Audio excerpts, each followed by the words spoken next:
Olá pessoal, nós estamos aqui na nossa aula 3, que é uma aula voltada para o cálculo de projeto de uma estação de tratamento de efluentes, né? O título da aula ela tem como definida a população de projeto. E aí nós vamos ver como é que se calcula, né, introdutoriamente, a situação de uma estação de tratamento para uma determinada cidade, para um determinado local, porque a população não são todas iguais em nenhuma cidade, acredito que não, e que também pessoas são flutuantes, pessoas são permanentes, dependendo do tipo de sociedade que atua, que mora ali, como ela se comporta, isso vai influenciar na vazão de esgoto e no dimensionamento do projeto da estação de tratamento. A nossa caracterização de quantidade de esgoto é isso, é ver como é que se pode dimensionar através, novamente falando, do comportamento das pessoas, né? Se a cidade é muito industrializada ou não é. Diversos pontos influenciam no projeto do dimensionamento, ok? A concepção do sistema. O sistema ele pode ser combinado, né? Águas pluviais e residuárias, e pode ser um sistema separador, né? Somente com águas residuárias. Então, tem sistemas que entram a água da chuva para ser tratada e tem sistema que não entra a água da chuva, somente as águas residuais. Então, nós temos 3 tipos de esgoto definido para um dimensionamento de projeto. É o esgoto doméstico, é o esgoto industrial e também são as infiltrações que entram através do sistema dimensionado, do sistema, da estrutura realizada dentro do projeto de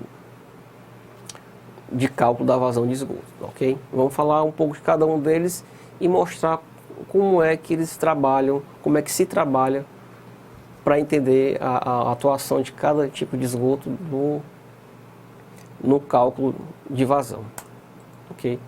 Vamos falar primeiro do esgoto doméstico. Na apostila de vocês, no e-book de vocês, tem todas as informações mais detalhadas, né? Vocês podem usufruir ao máximo aí, tanto entender também até um pouco das aulas seguintes, né? Em cada e-book a gente fala do assunto, tem um pouco do assunto anterior e também tem já um adiantamento das aulas que vão vir. Mas a principal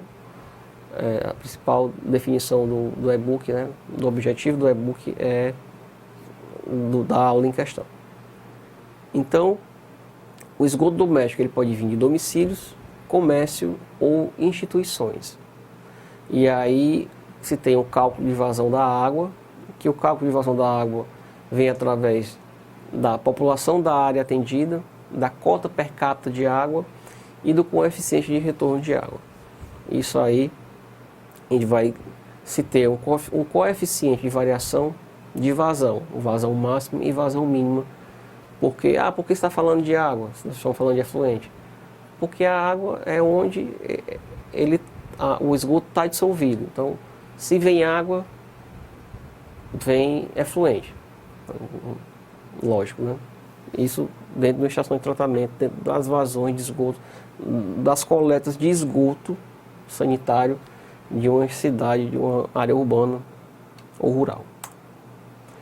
Então, um ponto é a previsão da população da área do projeto. Você tem uma ideia de que tamanho de área, período de tempo e uso de metodologias para poder prever essa população da área do projeto. As metodologias são censos, mapeamento da região, ligações de água e luz, padrão econômico, planos e projetos de indústrias e habitações. São pontos que entram no cálculo da previsão de população da área de projeto. Como metodologia, estudo demográfico, né? Método das componentes demográficas. Aí no slide vocês vão ver, tem a fórmula, né? P igual a PO mais N menos M mais I menos E. Isso é uma fórmula básica que está bem definida aí no material de vocês, que é um primeiro ponto no cálculo de projeto de vazão de esgoto de um local.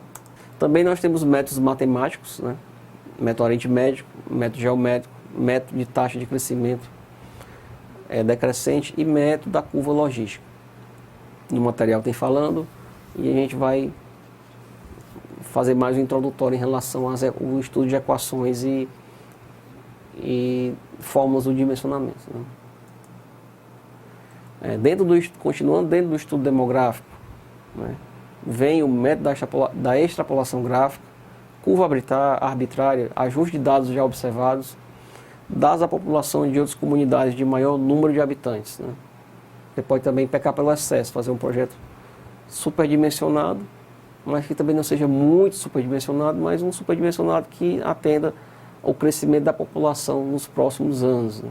Você não vai precisar fazer um upgrade, não precisar fazer uma atualização do sistema com tantos anos, dentro de uma antecipação demográfica do crescimento da população. Nós temos a população flutuante, que eu te comentei um pouco no início da aula, né? Que são municípios que são estilo veraneio, né? São veraneios. Temos exemplo aqui no Rio Grande do Norte, na cidade de Tibau, que a população em janeiro praticamente triplica devido a ser um período de férias. Então, falta água, às vezes falta energia, às vezes os supermercados não atendem o consumo e também, com certeza, as estações de tratamento daquele pequeno local se não estiver bem estruturado, bem dimensionado, vai sofrer para tratar aquele efluente. Talvez o efluente não seja tratado da forma necessária. Tá ok? E aí tem que entender se é uma cidade que tem essa capacidade turística, mesmo sendo um mês por ano ou 2 meses por ano, o projeto tem que entrar, porque você pode criar um caos devido a um pequeno período do ano, por negligência, achar que o cálculo só deveria ser em relação àquela população fixa, né? Mas tem que entrar isso daí. Ok? Entrar no cálculo. Então, a ocupação atual do local, as características da região, são situações que entram na ideia de vazão de esgoto doméstico, né? A cota per capita e o coeficiente de retorno, como também já citados, vamos falar no decorrer dos slides. Cota per capita para sistema de abastecimento de água, um projeto que visa satisfazer o consumo doméstico, consumo comercial, consumo de indústrias. Porque assim, se eu tenho um tratamento de água para ser inserido naquela cidade, eu vou saber que toda aquela água vai virar esgoto. Praticamente toda a água vai virar esgoto, né? Até, às vezes, irrigação entra também, mas considerando que toda água, todo projeto de água tem que ser compreendido, todo projeto de abastecimento de água tem que ser compreendido para que a estação de tratamento de esgoto seja suficiente para tratar aquela quantidade de abastecimento projetada. Para a cota per capita, né, a quantidade, né, de água que está dimensionado para aquela pessoa, por pessoa na localização, existem vários cálculos que vão entrar nesse sistema de cálculo, né? Várias informações que vão entrar no sistema de cálculo. Hábitos higiênicos e culturais, sistema de medição do abastecimento de água, instalações e equipamentos hidráulicos sanitários, valor da tarifa, temperatura média da região também, renda familiar, índice de industrialização da região, tipo de atividade comercial. Então isso aqui, como você está vendo no slide, é em relação ao comportamento. Como é que o comportamento vai atuar na ideia de se chegar a uma vazão de esgoto acessível a uma estação de tratamento e esse tratamento ser eficiente, né? Aqui temos exemplos de cota per capita, né? Litros por habitante vezes dia, né? Povoado rural, vila, pequena localidade, cidade média, cidade grande, com a faixa de população estimada. E aqui tem um consumo per capita nessa unidade de litros dividido por habitante, vezes dia. Né? Exemplo de algumas cidades abaixo, né? Que você vê que dependendo da magnitude da cidade, digamos assim, você tem um consumo maior. Você vê no gráfico aqui que Rio de Janeiro, né? Tem a barra do gráfico muito alta. Né? Outra cidade aqui que tem a barra muito alta, Vitória, né? Praticamente as capitais, então, são todas as capitais citadas aqui. Tá ok? Dependendo se a área é muito industrializada ou não, né? Dependendo também do tipo de uso da população. Né? E o coeficiente de retorno, também a gente vai citar um pouco aqui, ele é o volume de esgoto recebido na rede coletora, volume dividido pelo volume de água efetivo fornecido pela população. Então eu tenho um volume de esgoto e divido pelo volume de água. Isso é o cálculo do coeficiente de retorno. É uma razão para se entender como é que o sistema estuda um trabalho de projeto de uma estação de tratamento. Eu falei até o momento que toda a água viraria tratamento, iria ser tratada como esgoto, mas tem alguns pontos que não entram como tratamento de esgoto. Né? Lavagem de carro, às vezes a água não vai para o esgoto, quintais, calçadas e rua, rega de hortas e jardins públicos ou particulares. Então são pontos que podem atrapalhar no cálculo desse volume. Né? O volume de água, a quantidade de abastecimento de água, se for X, talvez ela chegue na estação X menos alguma coisa, porque se perdeu água durante alguma atividade, e aí tem que se entender qual é essa redução de água para o cálculo de coeficiente de retorno. Temos os fatores locais, né, localização da residência, tipo de residência, condição de arruamento, tipo de clima, influencia nisso também. Aqui alguns exemplos de coeficiente de retorno. Faixa de 0,5 a 0,9, alguns locais, São Paulo, Estados Unidos. E aí você vê mais aprofundadamente sobre esse cálculo de retorno no material de vocês. Nós temos também o coeficiente de variação de vazão, né? Que é a variação da vazão de esgoto ao longo dos dias. O que é que entra nesse cálculo? Horas do dia, meses, estações do ano, temperatura, precipitação atmosférica. Para poder se calcular a variação da vazão de esgoto ao longo dos dias. Isso é um ponto importante, por quê? Porque nem sempre, todo dia, você tem aquela mesma vazão. Nem sempre, aquele turno, você tem a mesma vazão. Nem sempre, aquele horário, mesmo horário do dia, você tem a mesma vazão. Imagine o volume de um mês, imagine o volume de bimestre ou semestre. Então esse coeficiente de variação, ele trabalha em cima disso. Saber como prever, né, como solidificar isso em projeto das variações.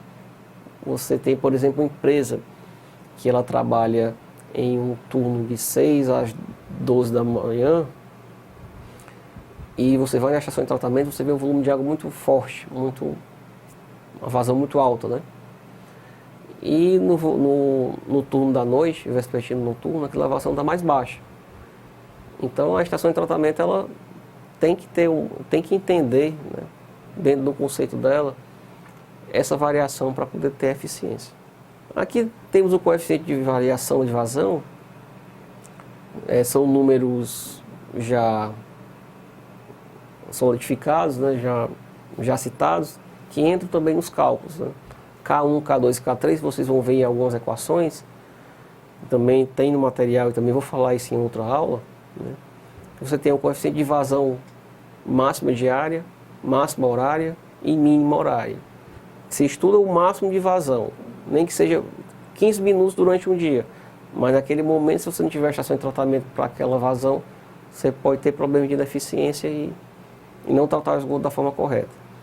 Saber qual é a vazão, o coeficiente de máxima vazão horária, né? Naquela determinada hora, por hora, saber qual é o máximo de vazão que ocorre ali. E a mínima, né, porque também os investimentos não podem ser os mais caros possíveis, né, também não pode superdimensionar.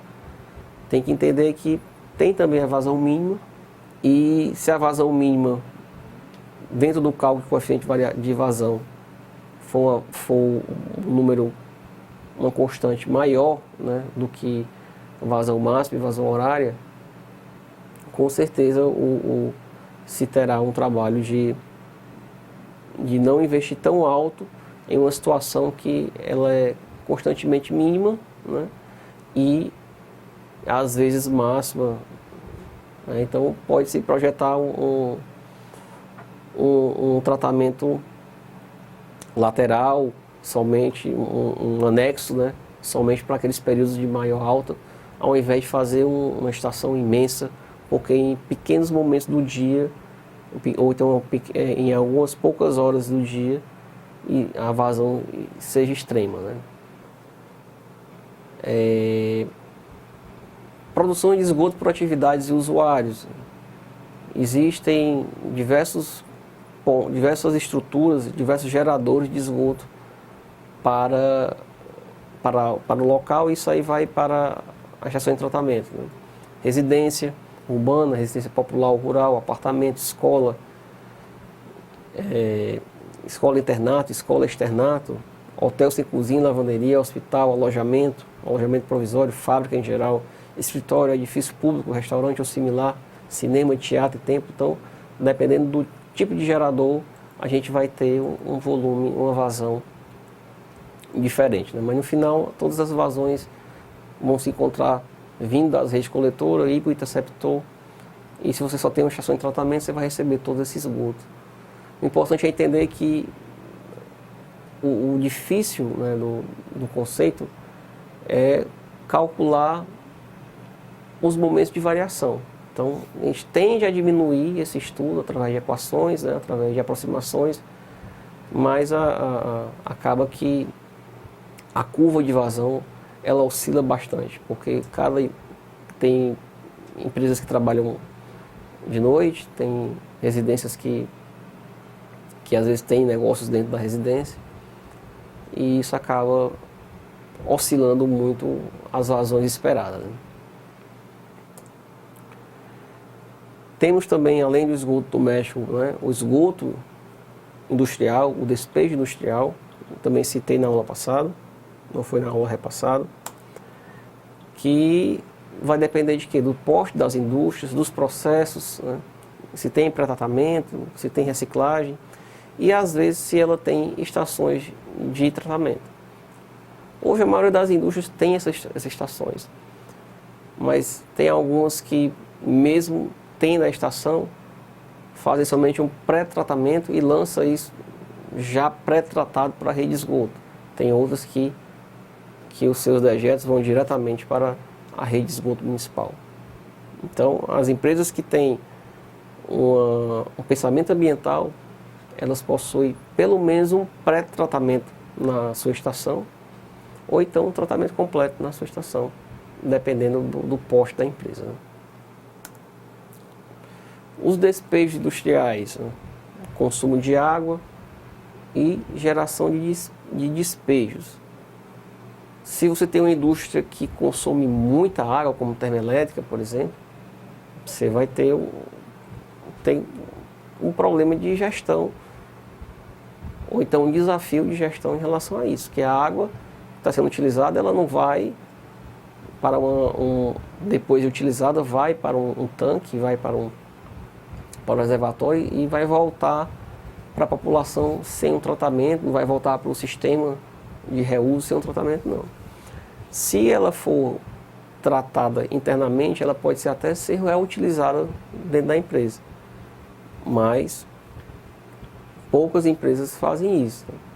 Porque a qualidade da água que passou pelo processo não atende a ela ser reutilizada no processo novamente.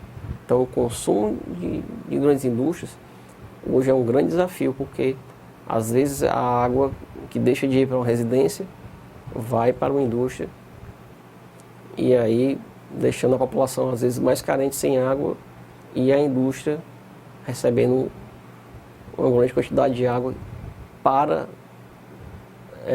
processos, né? E outras pessoas deixando de ter água, que seria uma água necessária para o uso comum, para o dia a dia, para as suas necessidades básicas, né? Esses despejos industriais, né, que é um grande vilão do tratamento de efluentes, do tratamento de esgoto, tem que se entender dentro deles a origem da água, né, se tem sistema de tratamento interno, o volume consumido por intervalo de tempo e o volume consumido em cada processo e também as recirculações. Dentro desse projeto, né, dessa avaliação de despejos industriais, de esgoto industrial, tem que se ver também a vazão total e os pontos e regime de lançamento. Tem empresas que lançam em um riacho, que tem ligação com o rio, às vezes em lagoas de estabilização, que não tem ligação com nenhum outro curso d'água, às vezes do mar, mas tem empresas que colocam a tubulação mais próxima, tem empresas que colocam a tubulação mais longa. Então são pontos que têm que ser vistos para se ter uma gestão ambiental bem preservada, bem trabalhada, né? A gente tem aqui alguns exemplos de despejos, né? Consumo de água de algumas indústrias, que o consumo de água vai gerar despejo. Então, temos refrigerantes, laticínios, matadouro, né? São as linhas de atuação de indústrias, né? Algodão, lã, tinturaria, fabricação de papel, indústria de cerâmica, que exemplo de vazão, né? Litros empregados vezes dia, né? A quantidade de litros utilizados durante um dia. Falando de filtrações, ela é uma quantidade de vazão de esgoto um pouco mais baixa, mas também o seu cálculo é muito utilizado no projeto de vazão, da vazão geral que chega na estação de tratamento, né? Então elas são originadas no subsolo, tem um caminhamento para as tubulações, tanto acidental como clandestino, né? Ela entra junto das tubulações, parede das tubulações e estrutura de outros tipos de tubulações, ok? Essas infiltrações, elas têm uma quantidade infiltrada para se calcular. Então, entende-se como o uso básico de dados, né, os materiais empregados, estado de conservação da rede, correto assentamento das tubulações, características do solo, tipo de solo, permeabilidade do solo, nível do lençol freático. Então são pontos que levam a essa infiltração ser considerada alta, média ou baixa, né? De uma forma qualitativa falando. Então a unidade, né, que é utilizada para calcular as infiltrações é litros vezes segundo vezes quilômetros, dependendo das condições locais, tem um valor estimado, mas deve ser justificado e está dentro da NBR 9649. E aqui alguns exemplos de taxas, né, de infiltração de alguns locais, e aí dependendo do local, né, dependendo da estrutura do local, você tem taxas mais baixas, taxas mais altas, vai depender de tudo aquilo que eu falei. Às vezes um ponto faltante pode aumentar a taxa de infiltração. Então, somando aqui para não ficar nenhuma dúvida, nós temos a vazão de esgoto geral, que entra a vazão do esgoto doméstico, a vazão do esgoto industrial e a vazão das taxas de infiltrações, né? Tudo bem? Obrigado. Nos vemos na próxima aula. Qualquer dúvida, vocês podem consultar o material de vocês.